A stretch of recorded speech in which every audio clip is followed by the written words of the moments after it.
Olá, você aí na frente da telinha. Se você está assistindo esse vídeo, é porque alternativa A, foi obrigado. Alternativa B, está perdido na net. Ou alternativa C, você realmente quer começar a entender sobre essa estrovenga chamada economia. Na realidade, o que os doutos e jornalistas chamam de ciências econômicas tem princípios bem simples. São coisas que nos cercam e que fazem parte do nosso dia a dia e nós nem prestamos atenção. Então, que tal detonar esse economês em bom e claro carioquês? Português, tá bom. Meu nome é Luiz Azevedo, sou engenheiro químico pela UFRJ e tenho mestrado em economia pela Fundação Getúlio Vargas. Para começar, esse slide de capa é o melhor exemplo do que chamamos de livre mercado, a feira livre.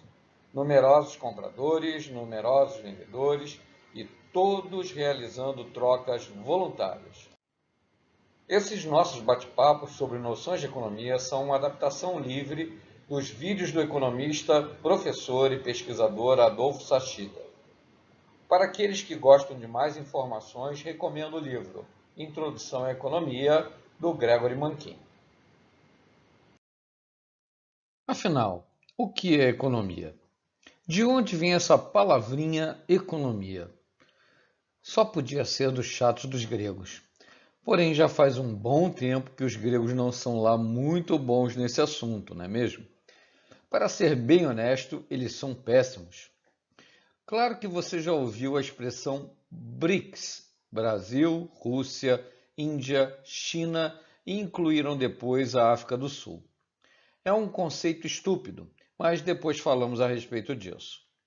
Agora, por acaso você sabe quando os economistas falam que o problema da União Europeia são os PIGs, porcos em inglês? Adivinhou a sigla? P de Portugal, I de Itália, G de Grécia e S de Spain, a Espanha.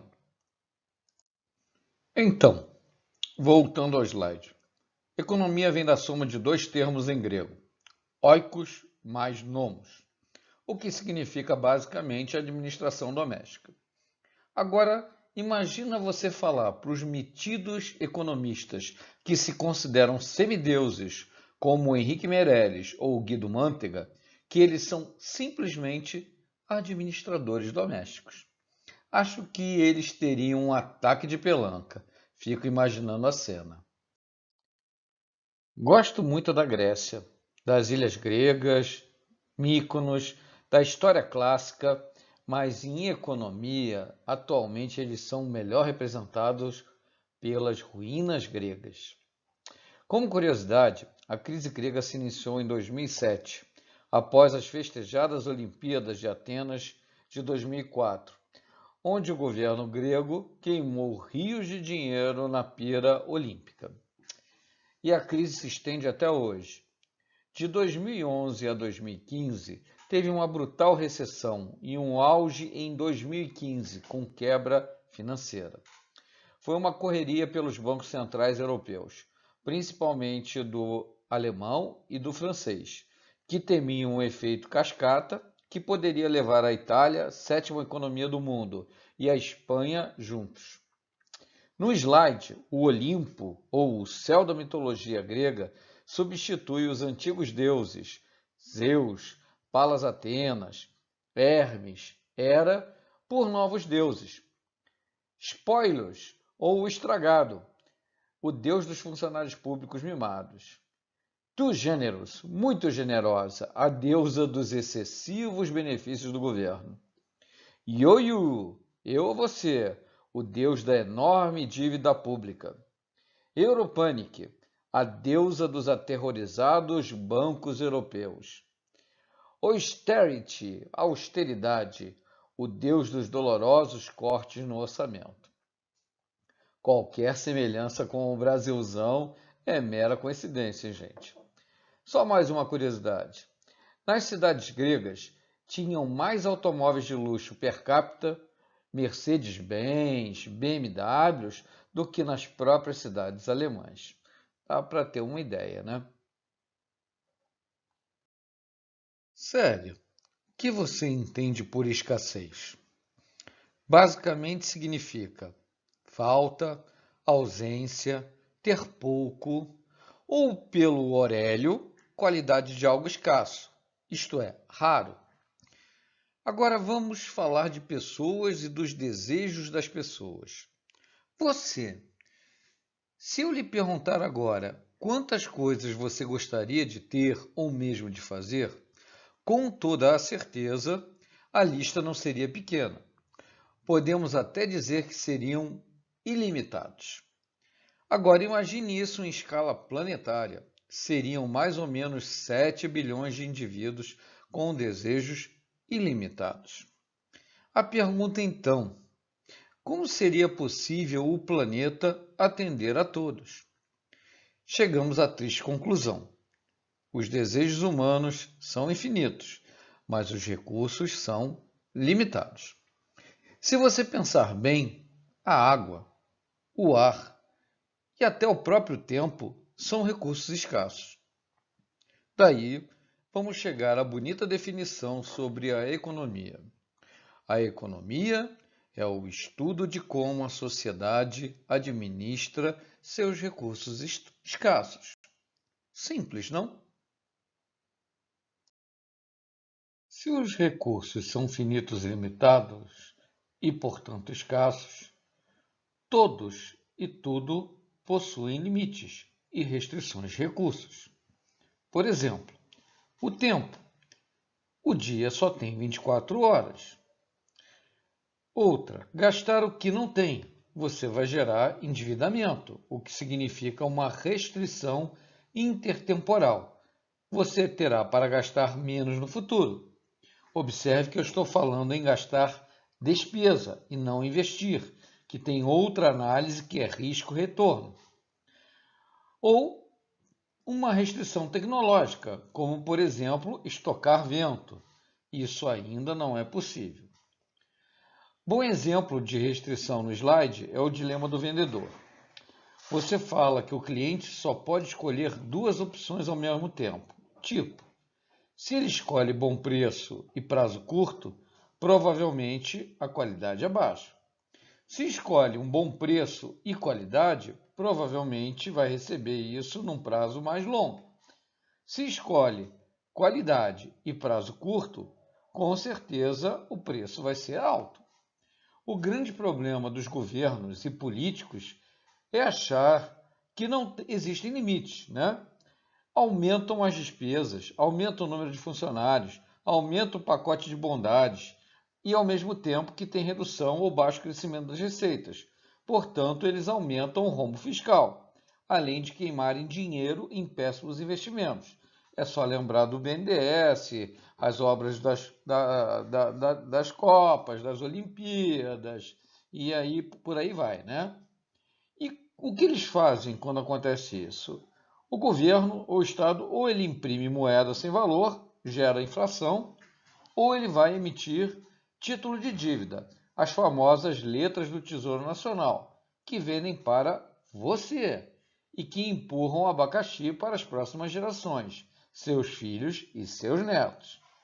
No caso das consequências da falta de entendimento das restrições, a grande diferença entre os empreendedores privados, não estou falando dos compadres do Estado, Ike Batista, Joisley, esse pessoal não, é que uma empresa normal, vai à falência, né? Perde tudo. Os funcionários são demitidos, as fábricas são fechadas, as máquinas são vendidas, né?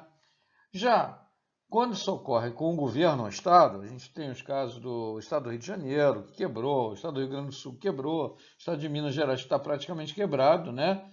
Como comentamos, ele transfere o prejuízo para a população atual ou a população futura. Basicamente, os estudos econômicos se dividem em duas principais áreas teóricas.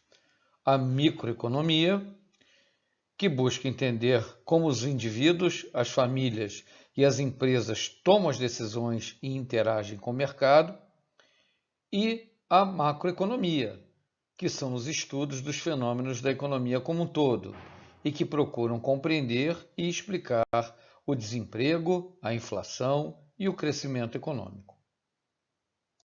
Os estudos econômicos também podem ser classificados em duas áreas de análise: declarações positivas e declarações normativas. Nesse slide, nós podemos observar as principais diferenças. Me desculpem, para eu ser rápido, acabou sendo um copy-paste em inglês, mas dá para entender. As análises positivas, elas conectam causa e efeito. São descritivas, são baseados em fatos, podem ser provados, dizem o que é e é objetivo. Em resumo, as análises positivas descrevem o mundo como ele é, sem juízo de valor. Já as análises normativas, elas fazem recomendações, não são baseadas em fatos, diz o que deveria ser ou ter sido, é prescritivo, não pode ser provado e é basicamente subjetivo. Em resumo, as análises normativas tentam prescrever como o mundo deveria ser, portanto, dependem de juízo de valor. Na economia, também é possível distinguir dois sistemas básicos: o do planejamento centralizado, também denominado de planificador central, e o sistema de livre mercado. O planificador central se caracteriza por a maior parte dos recursos são de propriedade do Estado, o planejamento central aloca os recursos, ele dá pouca importância para o mecanismo de preços de mercado, tem controle central e intervenção estatal, não apresenta competição, em resumo, é o sistema econômico socialista. Já as características do sistema de livre mercado são: quem aloca os recursos é o mercado, que são milhões de indivíduos interagindo através de trocas voluntárias. É orientado pelo mecanismo de preços, oferta e demanda. É o laissez-faire, sem intervenção estatal, livre competição e a soberania do consumidor. Na realidade, fora algumas exceções como Cuba, Coreia do Norte e alguns poucos países, a maioria das nações possuem o que os economistas chamam de sistema econômico misto, variando em intensidade para um lado ou para o outro.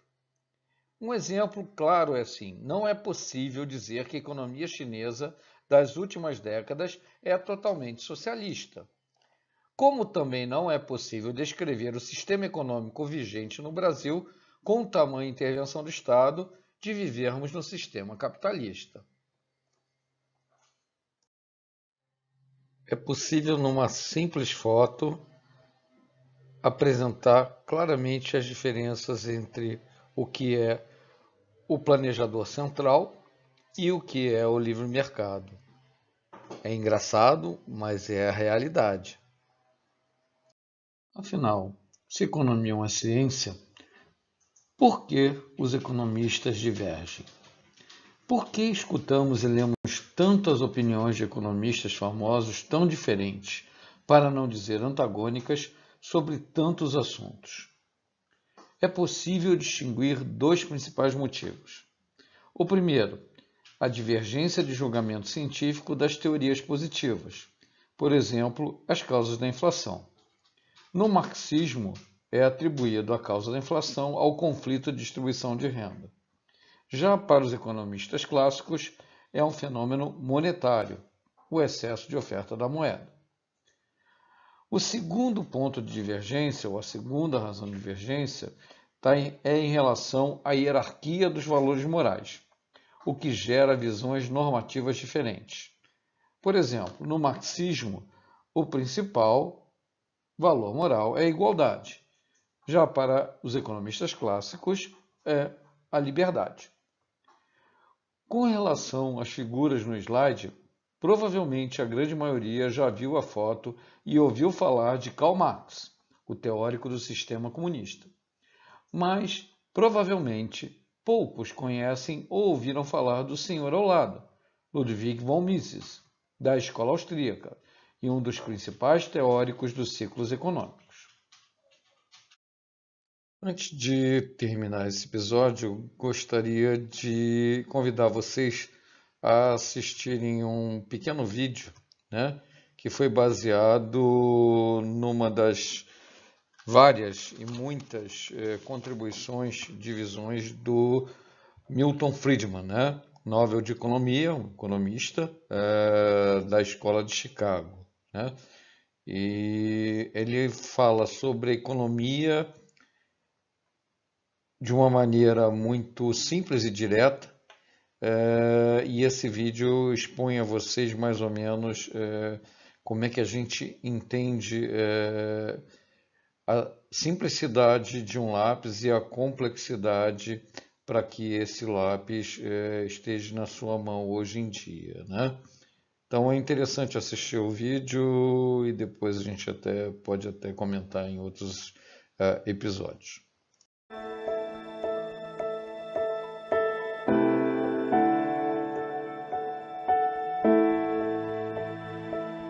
Este é o mundo em que vivemos. Se não estivéssemos cercados por ele diariamente, caso não o víssemos como um fato consumado, ficaríamos estupefatos com a sua complexidade e genialidade.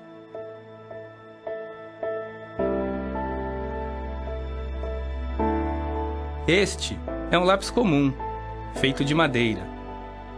Você pode pensar que um lápis é algo simples. É grande a probabilidade de você já ter utilizado um antes de ter aprendido a ler e a escrever, mas só porque ele é familiar não significa que ele é simples. Ao contrário, trata-se de um objeto complicado, elaborado, bonito e elegante. Sua existência é fantástica demais para que uma pessoa realmente consiga compreendê-la inteiramente. Eis os materiais básicos que formam um lápis: grafite, madeira, metal e borracha. Mas se você tivesse todos estes elementos imediatamente à sua frente, será que você conseguiria fazer um lápis? Não é tão fácil quanto você talvez imagine. Na realidade, absolutamente nenhuma pessoa na face da Terra poderia fazer um lápis sem a ajuda de inúmeras outras. E este é o segredo para se entender o mundo.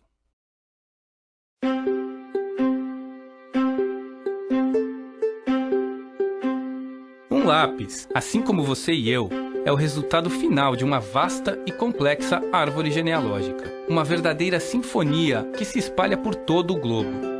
Por meio de seu trabalho e conhecimento, um grande número de pessoas participou da fabricação deste simples lápis. E ao contrário da árvore genealógica deste espectador, a árvore genealógica deste lápis começa em uma verdadeira árvore. O mais imediato ancestral do lápis é uma árvore em uma floresta. Mas os lenhadores que extraem a madeira da árvore também são os ancestrais do lápis. E estes homens não trabalham sozinhos. Eles são auxiliados pelas pessoas e empresas que fabricam as serras, as cordas e várias outras ferramentas que eles utilizam. Todos também são ancestrais do nosso lápis. A garçonete de um restaurante local que serve almoço para os madeireiros também é ancestral do nosso lápis. Assim como as milhares de pessoas envolvidas na produção daquela simples refeição do meio-dia. Ao longo do tempo e do espaço, essa rede só faz crescer. Pense nas estradas, nos navios, nos sistemas de comunicação e nas pessoas que os projetaram, os construíram e fazem sua manutenção. Todas elas são necessárias para fazer com que a madeira seja levada para as serrarias e fábricas que processam a madeira. Todas elas são também ancestrais do lápis. E mesmo com o trabalho de todas essas pessoas, tudo o que vimos é uma tábua de madeira descolorada, a metade nua do corpo de um lápis de madeira. Mas sua árvore genealógica é maior e mais abrangente. A grafite é extraída na China e no Sri Lanka. Na fábrica do lápis, a grafite é misturada com argila e outros materiais, é aquecida e em seguida é perfilada, secada e assada em um forno. Pessoas de diferentes continentes, de diferentes culturas, trabalham e cooperam de modo a fazer com que todos estes materiais, grafites, vernizes, sejam produzidos ao redor de todo o mundo. E o mesmo pode ser dito da borracha. A borracha é o resultado final de um ramo da árvore genealógica, similarmente complexo e exótico. Assim como um pedaço de metal na ponta superior, cujo material foi minerado, refinado e transportado ao redor de todo o mundo. Cada parte do lápis é resultado da colaboração e da cooperação de milhões de pessoas. Juntas, elas formam um processo que está em constante alteração e adaptação. Uma mudança na disponibilidade ou no custo do material em uma determinada localidade pode fazer com que outra fonte se torne mais desejável, e todo o processo se altera com grande fluidez. E há um fato ainda mais espantoso: a completa ausência de um planejamento central, a ausência de uma autoridade dando ordens e ditando essas inúmeras ações que levam ao surgimento de um lápis. Cada membro desta árvore genealógica fornece apenas uma pequena fatia do conhecimento necessário para se fabricar um lápis. E eles fazem isso voluntariamente, não porque eles necessariamente queiram mais lápis ou gostem de lápis, mas porque, ao trabalharem neste processo de criação, eles ofertam sua mão de obra em troca de salários. Salários estes que lhe permitirão comprar aquilo que querem. O que você está vendo é o mercado em funcionamento, a espontânea configuração das criativas energias humanas, de milhões de pessoas, com suas várias habilidades e talentos, organizando-se voluntariamente em resposta aos desejos e às necessidades humanas, como se fossem lideradas por uma mão invisível, com o intuito de promover um fim que não fazia parte da intenção. A cada segundo de nossas vidas, nos beneficiamos dos produtos criados pela cooperação espontânea que ocorre no mercado. Este é o mundo moderno. Ele é milagroso, é complexo e evolui a cada dia, desde que as pessoas sejam livres para interagirem umas com as outras. Se as criativas energias da humanidade forem deixadas livres de obstáculos, com plena liberdade de criação e atuação, não há limites para o que poderemos alcançar.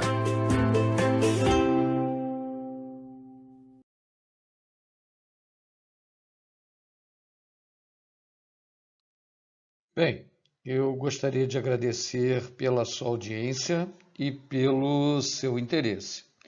Espero que tenha gostado desse episódio. Convido você para assistir ao próximo episódio. Eu não sou o Moisés, mas será sobre os 10 princípios da economia e também sobre as curvas de oferta e demanda. Meu nome é Luiz Azevedo e, novamente, obrigado pelo seu interesse.